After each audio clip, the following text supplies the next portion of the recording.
देवा म्हसोबा, अरे इतकी वर्ष तुझी पूजा करतोया, एवढ्या खेपा घालतोया, औंदा तरी माझ्या वंशाला पोरगा होऊ दे रे बाबा.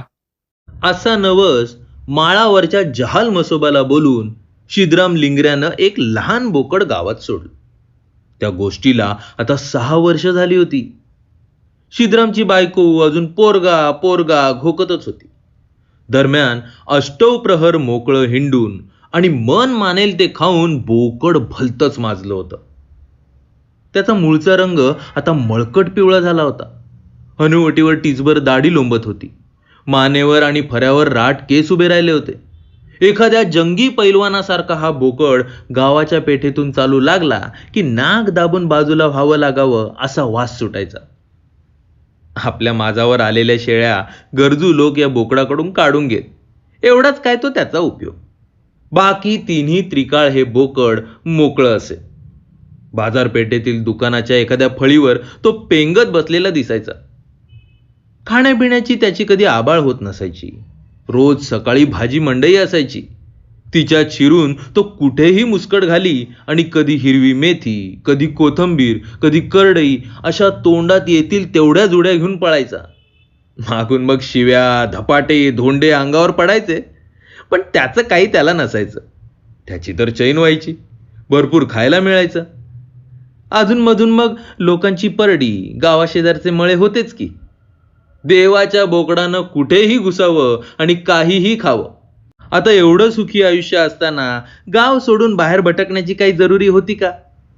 पण नाही. एक दिवस याला हुकी आली आणि हा बोकड गावाबाहेर पडला. हिंडत फिरत पार डोंगराच्या पायथ्यापर्यंत गेला. तेवढ्या वेळात नकळत आभाळ गडद भरून आलं. वारा सुटला, अंधारून आलं. विजांचा कडकडाट होऊ लागला आणि जोरदार वादळी पावसाला सुरुवात झाली. अचानक आलेल्या या प्रसंगानं भावरलेलं बोकड डोंगर चढलं आणि अंधाऱ्या उबदार खळीत घुसलं. समोर बघतो तर भला मोठा वाघ लाल डोळे रोखून बसलेला. अरे बाप रे! पण बोकड तसा हुशार होता. त्याच्यापाशी प्रसंगावधान होतं. आता आपल्या जीवावर बेतलंय. कितीही चपळाई केली तरी हा भुकेला वाघ आपला घास घेतल्याशिवाय राहणार नाही हे तात्काळ ध्यानात घेऊन तो घोगरा आवाज काढून म्हणाला, "म्या! अरे लेका, बरा दिसलास. तुलाच बघत होतो. मी पैज मारलीये. आजच्या रात्रीत वाघाचं नरडं फोडून त्याचं कातडं गावच्या वेशीवर वाळत घालीन. बरा सापडला. सकाळपासून हिंडतोय मी, पण कुठं वाघाचा शेपूट दिसला असेल तर शपथ." बोकडानं शिंग आपटली, दाढी हलवली आणि आवाज करून नाक शिंकरलं. तो चमत्कारिक आवाज गुहेत घुमला. वाघ बापडा नव्यानं शिकार करायला लागला होता. अजून त्याला तसा फार अनुभव नव्हता आणि असला भयंकर प्राणीही त्यानं पूर्वी पाहिला नव्हता. बोकड अंगावर येताच किरण साधून तो चपळाईनं गुहेबाहेर पडला आणि घाबरून धूम पळत सुटला. आता वाघ असला म्हणून काय झालं, भीती ही सगळ्यांना असतेच की. पाऊस अंगावर घेत वरचेवर मागे बघत वाघ झाडाझुडपातून धावता धावता एकदम कोल्ह्याच्या अंगाशी थटला. एवढ्या जोरात की बिचारा कोल्ह्यानं 3 कोलांट्या उड्या खाल्ल्या. वाघ म्हणाला, अरे माफ कर रे बाबा, माफ कर. मला तू दिसलाच नाहीस रे. भुईवर लोळल्यामुळं कोल्ह्याच्या अंगाला पालापाचोळा, माती लागली होती.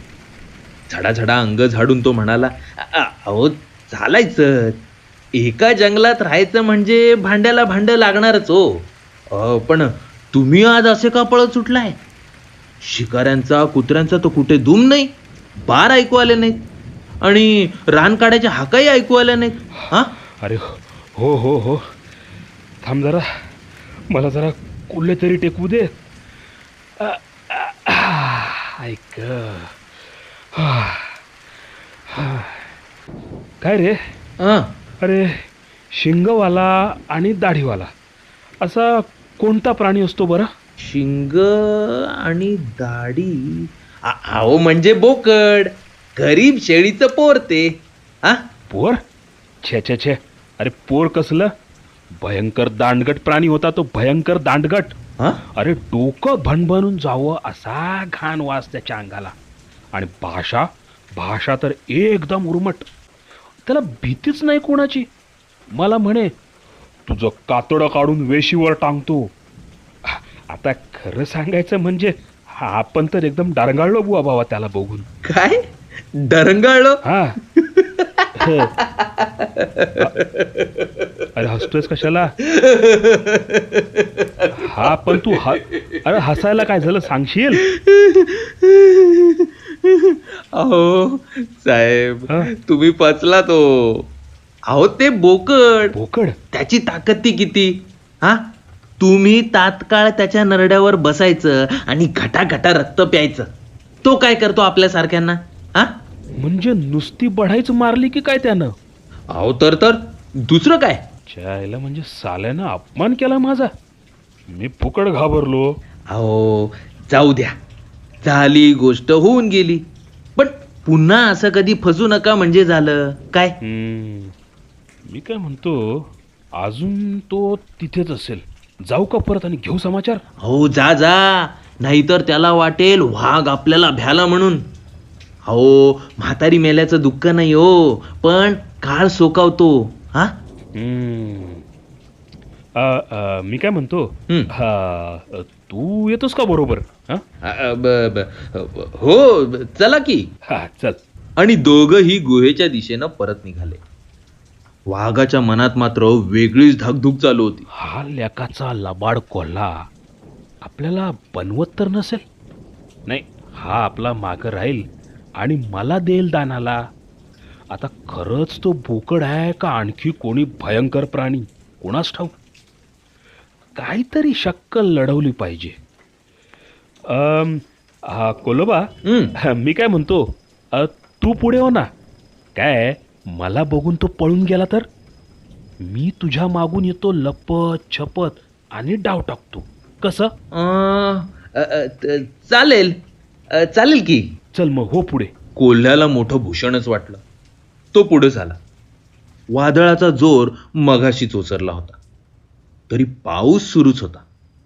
आडोशा आडोशानं कोल्हा पुढे आणि वाघ मागे असे चालले होते. कोल्हा निर्धास्त होता, पण वाघाला मात्र भीती वाटत होती. बोकड गुहेच्या दारात उभा राहून पावसाचा राग रंग बघत होता. एवढ्यात त्याला कोल्हा आणि त्याच्या मागे वाघ चढ चढताना दिसले. काय प्रकार झाला असावा त्याचा त्याला अंदाज आला. आता हिंमत सोडून उपयोग नव्हता. कोल्हा आणि वाघ जवळ येईतोवर तो आडोशाला उभा राहिला आणि ते दोघे जवळ येता क्षणीच एकदम पुढे होऊन मोठ्यानं म्हणाला, मॅ. शाबास शाबास रे कोल्होबा, बरा धरून आणलाच त्या पळपुट्याला. सुटला होता माझ्या तावडीतनं. आण आण पुढं आण त्याला. सोल तो लेकाला केळ्यासारखा आता. अरे अरे बापरे, पळा पळा पळा. आणि वाघ धूम पळत सुटला. आणि इतका वेळ वाघाला शहाणपणा सांगणारा कोल्हाही. दोघांनाही पळता भुई थोडी झाली. गुहेच्या तोंडाशी उभं राहून बोकड बघतच होतं. ते दोघेही दिसेनासे झाल्यावर त्यानं सुटकेचा निश्वास टाकला. प्रसंगावधानाचा उपयोग होतो म्हणतात ना, तो असा. पाऊस थोडा उघडल्यावर जीव मुठीत धरून बोकड गावाकडं परत आला आणि आपल्या नेहमीच्या जागी दुकानाच्या फळीवर पाय मुडपून बसला. आता पुन्हा गाव सोडून रानात कधी जायचं नाही अशी शपथ त्यानं घेतली आणि दिवसभराच्या दगदगीनं त्याला गुडूप झोप लागली. दुसऱ्या दिवशी भल्या पहाटे शिद्राम लिंगरे 4 माणसं घेऊन आला आणि त्यानं अजून झोपेत असलेल्या बोकडाच्या गळ्याला दावं बांधलं. बळजबरीनं ओढत घराकडे आणलं. बोकडानं पुष्कळ दंगामस्ती केली, पण शिद्रामनं त्याला काढण्या लावूनच घरापर्यंत आणलं.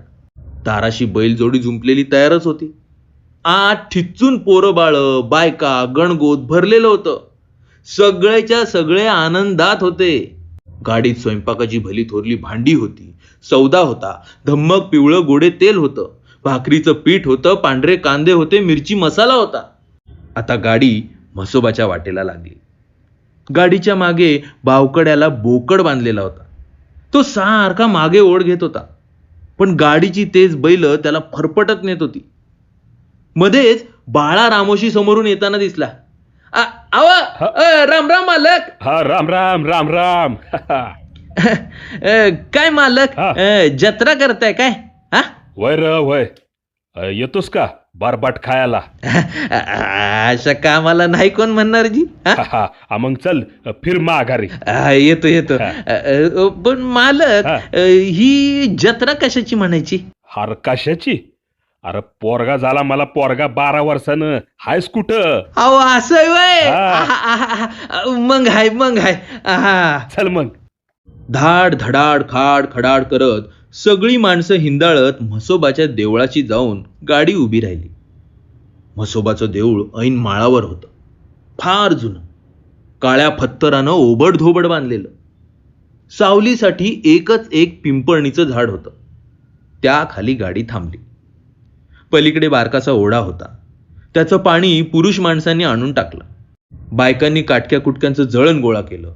एका दगडावरच मसाला वाटला गेला. बोकड मात्र वेड्यासारखं सगळं बघत होता. काय चाललंय हे त्याला काही कळत नव्हतं. जन्मल्यापासून पहिल्यांदाच त्याच्या गळ्याला दावं बांधलं गेलं होतं.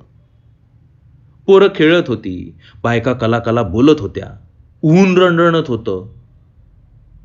कुणीतरी बोकडाला पाणी दाखवलं. चालून चालून दमगीर झालेल्या बोकडानं ते घटाघटा प्यायला.